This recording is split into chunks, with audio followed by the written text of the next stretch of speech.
Music লাগাইতো ব্যাকগ্রাউন্ডে, হুজুররা যদি বইরে এমনি ভিডিও করতে করতে ব্লগ করতে করতে আইতো, হুজুররা যদি একজনের টান দিত 5 জন ছবি তুলতো, হুজুররা যদি ক্যাপশন লাগতো, তাইলে আজকে আপনারা হুজুররাও মানে ওই যে দেখতে পাইতেন।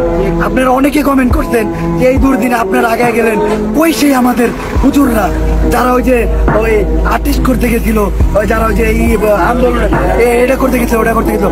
আমি এই আজকে এই জন্য শুধু ভিডিওটা করলাম এই কারণে যে হুজুরদেরকে আমি দেখাইছিলাম আমাদের বাংলাদেশে মাদ্রাসার স্টুডেন্টরা এমন ভাবে অবহেলিত, এইটা মানা যায় না।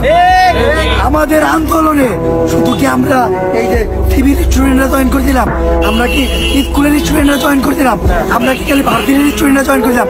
মাদ্রাসার স্টুডেন্টদের অবদান কই গেল? কেউ বলছে একবার? কোন টিভি মিডিয়া প্রচার করতে পারেনি। আমি টিভি মিডিয়ার কথা বলুন, আমি নিজে প্রচার করিনি। কারণ কি জানেন, ওই টাইমে আমরা করতে পারিনি। হ্যাঁ, তো আমি চাই